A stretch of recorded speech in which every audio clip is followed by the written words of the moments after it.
Too many chores when video games become work. Well, quite the subject I have chosen for today.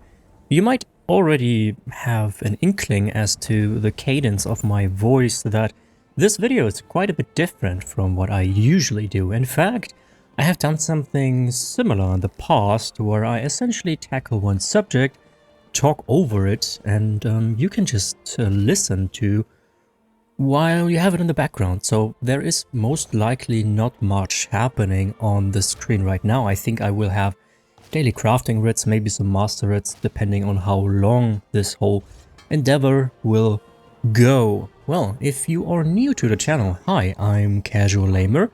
I usually do ESO content, Elder Scrolls Online that is. I have played MMORPGs for, I would like to say, 16, 17 years.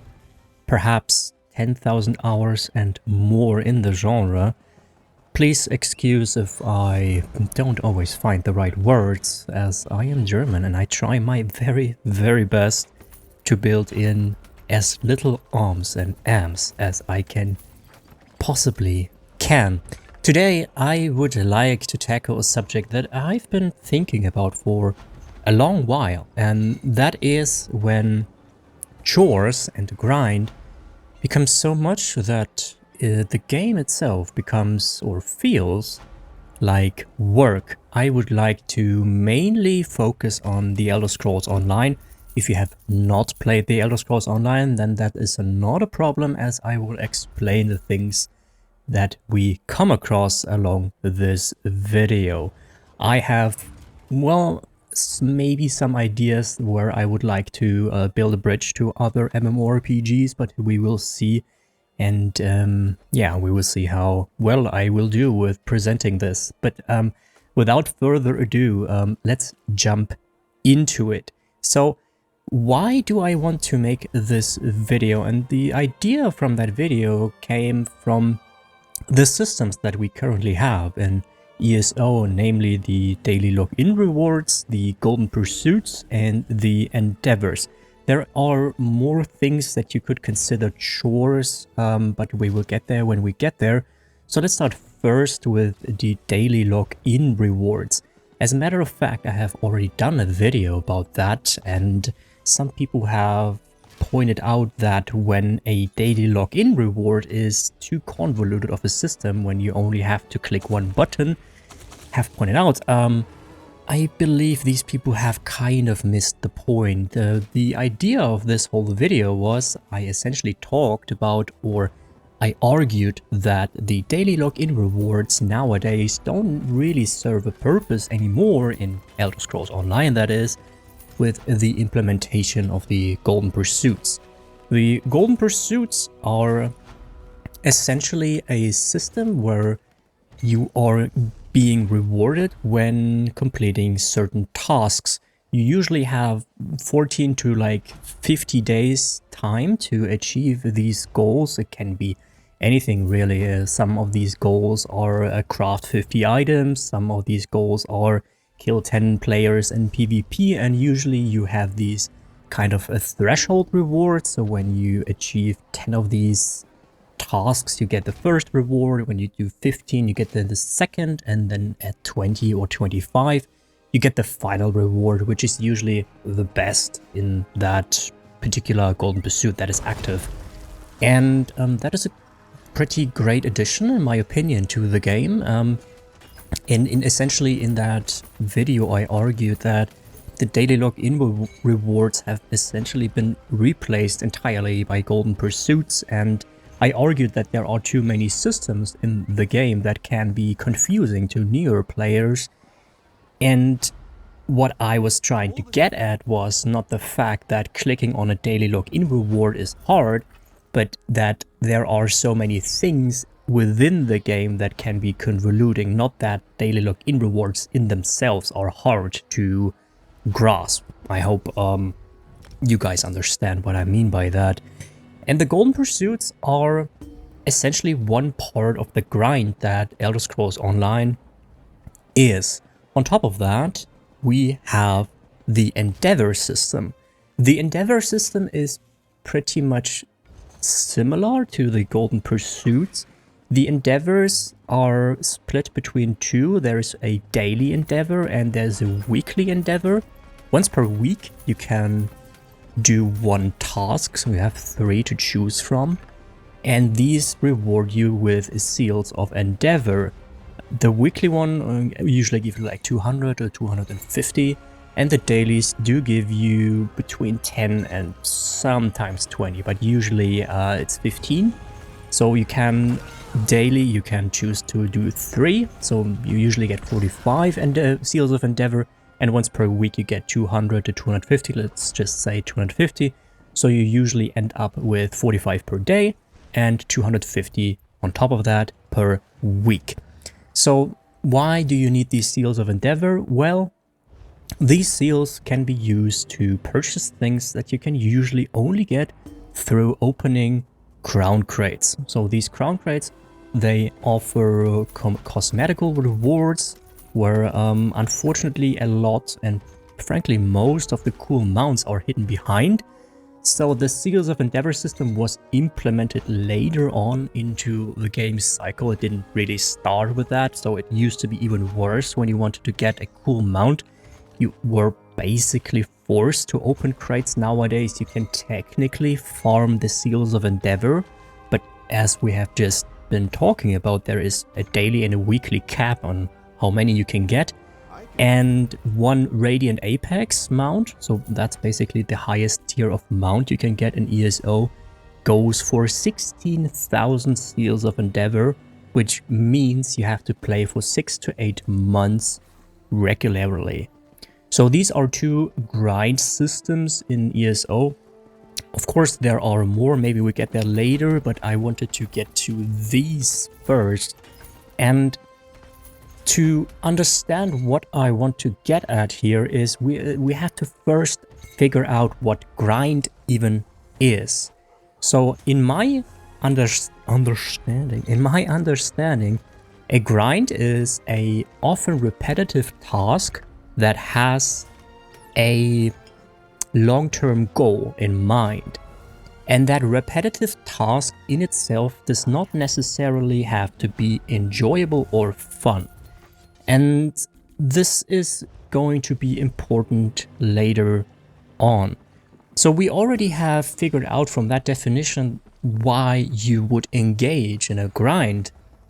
You engage in something that is not necessarily really enjoyable because you want to have the reward that is waiting for you at the end. And why do you want a reward? Well, if we want to get a bit technical, well, it's because you want the dopamine hit.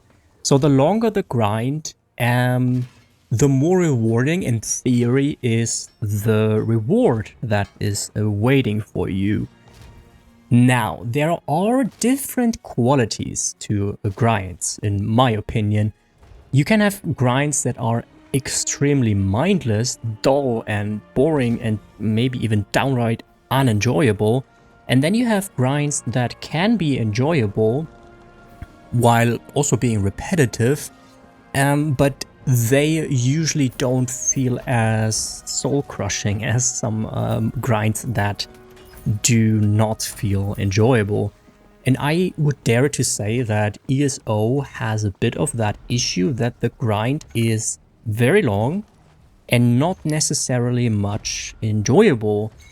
And that is because the endeavors, for instance, usually want you to do some trivial task like kill 5 people or harvest 6 cloth producing plants. So not entirely a bad thing because it's fairly easy, but the reward is so little that you have to engage in it daily for months. As we have alluded to already, you need 6 to 8 months to get to a point where you can realistically expect to have 16,000 seals to get that reward, that Radiant Apex mount that you so wanted. And I feel like that at some point a grind can have a tipping point. And I know that some of you who are still listening 10 minutes into this video might be thinking, yep, just don't do it. And yes, but it's a bit short-sighted because you don't start in a game with the mindset of, yeah, I'm gonna commit 8 freaking months into this now to get this reward. It's a slow process that you can get entangled in, and a process that frankly I have been entangled in before and maybe even am right now, but that's a bit of a different situation for me because I create content for the game. But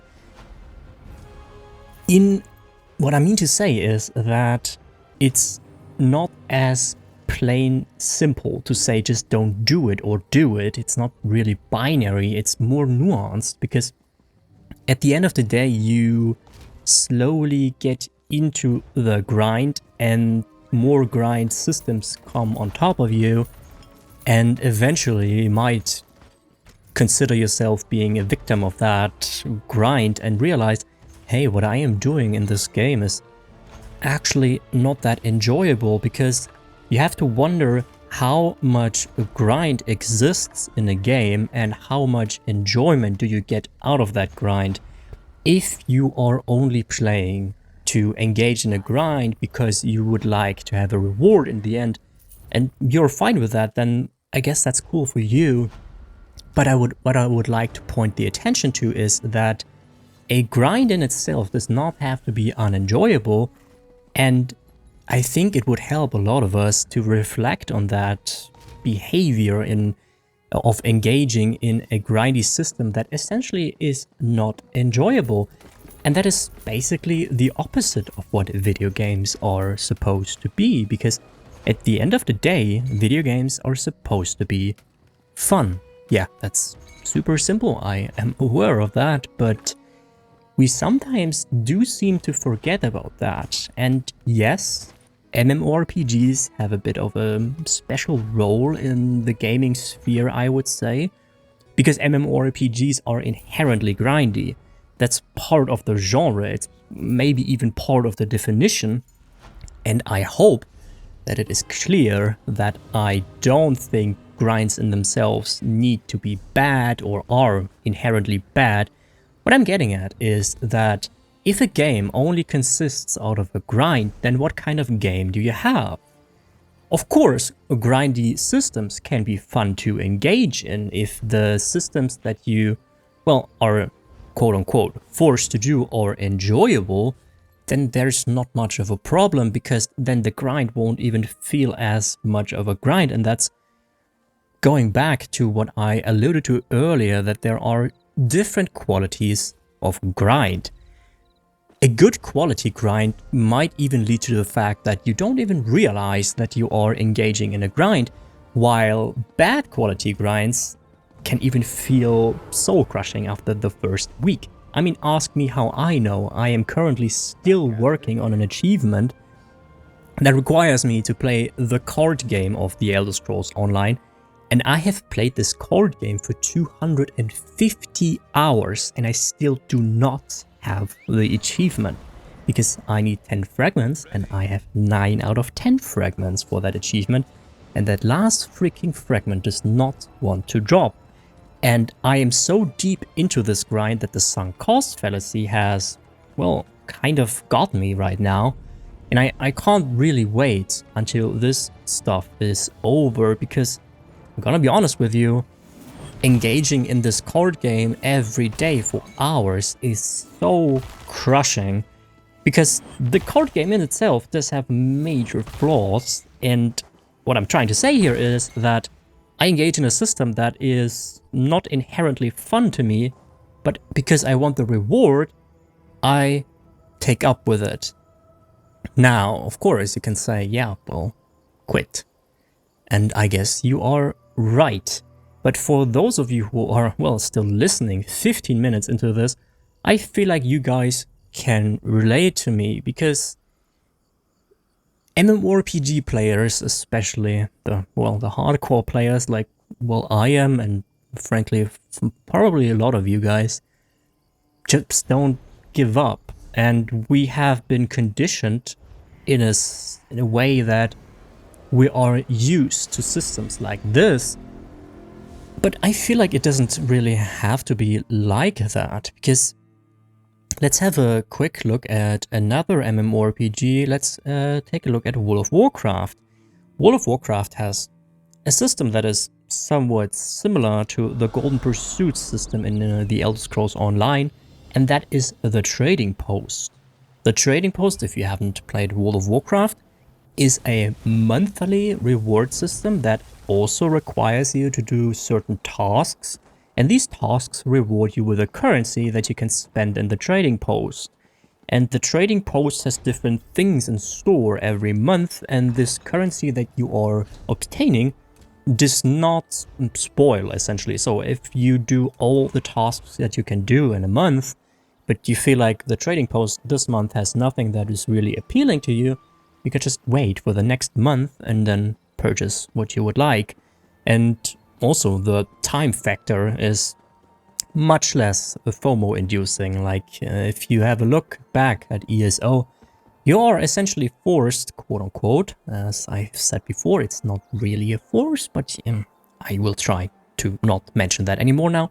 You are essentially forced to log in daily to do these endeavors, because if you do not, you will not be able to get to a point where you will be able to have the 16,000 seals of endeavor. Well, I guess you can, because the weekly endeavor is there, but it will at least take you 12 months, if not more than that. So World of Warcraft really does a better job at doing that. Of course, there is still some sort of FOMO in this, but it is, in my opinion, not as outrageous as it is in the Elder Scrolls Online. Of course, we even have more FOMO systems in the Elder Scrolls Online when we talk about the Crown Store, where there are things coming to the Crown Store that are only available for like 7 days or 14 days, and if you miss that, you have to wait another year or maybe even 2 years or just 6 months or whatever until this comes back to the store. And this is essentially inclining people who are engaged a lot into the game to keep logged in every time. And this is, in my opinion, a very artificial way of doing this. Because the way this game entices you to log into the game is not because the game itself is fun, but because there are rewards that you would like to have that essentially only require you to engage in the game on a very shallow level, or even on an unenjoyable level, as we have been talking about before, and not really offering anything in the gameplay system. If we once again compare to World of Warcraft, and now we're getting into a very subjective thing, I mean, okay, well, this is an essay, so this is subjective by nature, but if you were to ask me, the combat system in World of Warcraft is, in my opinion, probably the best in the entire genre. And yes, I know, it's a tab targeting system. How can you say that, casual lamer? Well, World of Warcraft has really reinvented itself when it comes to the tab targeting system, and I can only recommend you to try out a Fury Warrior in World of Warcraft. Play it on max level for a few hours, and I think you will know what I mean, because the combat system is super, super dynamic and super enjoyable, in my opinion. So when the game itself tasks you with, hey, kill 100 things of these, then with a good combat system, that is not much of a grind, because the combat itself is enjoyable and fun. And yeah, I know there are people out there who also enjoy the combat system in ESO, but I would dare say that people who do not play ESO oftentimes use the combat system as one of the main criticisms they have about the game. And personally, I'm indifferent about the combat system in ESO. It's nothing to write home about, in my opinion, but it is also not outrageously awful. So that's not really a point for me to say, yeah, I would like to kill 100 things of this and that because the combat system in itself is super rewarding, because I don't think it is. So there we once again have a system where a grind does not necessarily have to be a bad thing, but it depends on what the grind is composed out of. Now, of course, we can also talk about ESO's other systems where the so-called sticker book, for those of you who are not aware of that, sticker book usually refers to the set items that you can find in the game, and once you have found them once and deconstructed them or sold them, you are able to reconstruct gear with that specific set. But in order for that to be possible, as I have said, you will have to find it once. And a lot of these set items, as you might have guessed, can only be found in trials or dungeons, which leads to the fact that people who would like to complete their sticker book, which is, well, I don't know if anybody really has 100% because that is insane, will have to engage in a lot of dungeon running and a lot of trial running. And yeah, I suppose they can be fun, but for those of you who are engaging in collecting the sticker book, how much fun is it really to run the same dungeon 15 times only for the last set items to still not drop? I feel like that's a bit harsh, isn't it? So, once again, a system where you could argue it's more work than it is fun. So, what do we take from this? What do we take from realizing that a lot of systems that we engage in are not inherently fun? I mean, perhaps you disagree with me entirely and you are wondering, hey, what is he talking about? Then I really have to wonder why you're still interested after 22 minutes of this. But hey, I appreciate you nonetheless. Where was I? Well, yeah, what do we take from this? You have to seriously wonder why you engage in these systems. If you realize that the systems that you engage in are not fun to you, then why are you? I don't have an answer for this for you, because the answer to this is always very subjective, in my opinion, because some people are fine with engaging in trivial and repetitive content for that reward with a dopamine hit, and that's fine. You don't have to feel bad about that or anything. As long as it's fun for you, it's fine.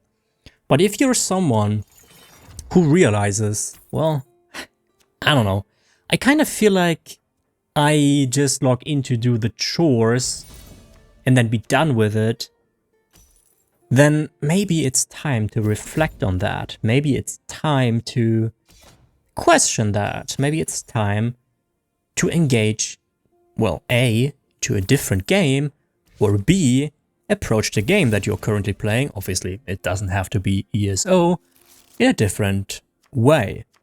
And that is something that is not always easy to do. For me personally, I have engaged in ESO in a very grindy and economic way, and whenever I feel like I would like to switch things up and, for instance, focus on a story that I have not played before, I catch myself that I don't have the patience for that anymore.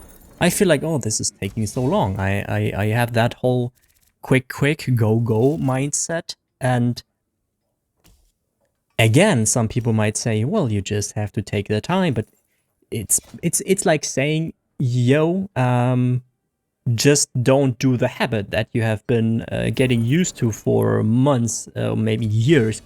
I wouldn't go too far and say this is like an addiction. It's not, right? But habits die hard. You know that, right? So even if you know something is not necessarily great for you, that doesn't mean you can necessarily already stop with that cold turkey, quote unquote, to stick with the addiction comparison there for a second. I could talk about why that is so true, because I feel like a lot of us have been, aside from video games, had habits where you realize they are not good for you, but it is also very hard to just let them go just like that. So it is just natural to realize that because you have a habit and you want to do things differently, that maybe it doesn't really work that way for you. What I can only encourage you is to be patient with yourself in that regard, something that I not necessarily am the best at with myself, because I've been trying to play the Solstice story. For the non-ESO players, is basically the latest chapter right now, and the Western Solstice has been released in June. And just a few days ago, we have been getting access to Eastern Solstice, and I wanted to play the Western Solstice story to, know what's going on in Eastern Solstice. And I've basically done one story quest, and that was it, because my patience was running so thin. I immediately was like queuing for Tales of Tribute. That's the card game I've been talking about, where I want to get that achievement, and really wasn't able to stay focused on this one particular task, because I'm so used to doing some things differently. And that can lead, maybe it's not Tales of Tribute for you, but being in this sort of grind can just lead to the fact that you are stuck in your ways, essentially. And it can be really hard to get out of that. And what helped me, for instance, was the fact to just take a break. Just take a break from the game, play something different, or just don't play anything for a time at all. And see what happens to you when you don't engage in a system that is relying a lot on FOMO. If we talk about ESO, what happens to your mind when you don't do that? Because, FOMO is effective if maybe you are not affected, yeah? Undoubtedly, some people here, oh, no, not me. But you have to realize, if FOMO systems wouldn't work, then they wouldn't exist. So FOMO works for a lot of people. And yeah, sure, for FOMO to work, the thing that you are potentially missing out on has to be kind of appealing. And I would argue that lately in ESO, that's not necessarily true, because the daily login rewards are pretty dog water. Maybe the golden pursuits are great, but you have plenty of time to do them. And that's not to say, hey, we need more FOMO systems. No, what I would like to say, and to end this here, is that the systems in themselves have to be more engaging and enjoyable for us to, engage in them. Because I feel like we should maybe reflect on the fact that we are, quote-unquote, rewarding a developer that doesn't have to be ZeniMax, right? But any MMORPG developer, or any game developer for that matter, we should not reward them with our time and, also money if what they are offering is not enjoyable. And what do we take from this in the end? Well, I would like you to reflect on your gaming behavior. How do you feel about engaging in the systems that you are currently engaging? When was the last time you felt you did not have fun with something that you are engaging in? And ask yourself, why did you do it? And maybe you would have had a better time with spending that time of your life in a different video game, or, in a different thing entirely. So, yeah, I think this is what I have to say today.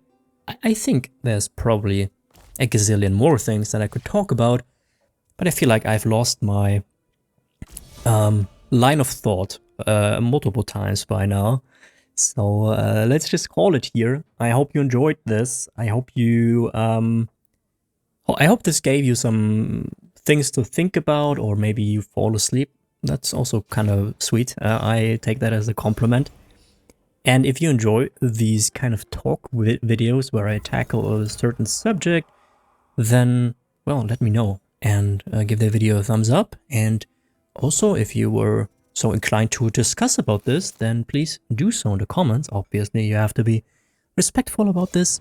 All I'm asking you is to try to be as nuanced about this as I am trying to be.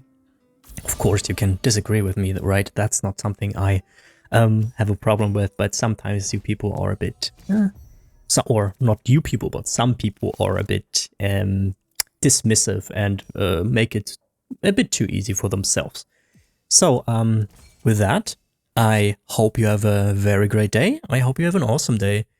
You take the very best care of yourself, and I hope to see you next time. Bye bye.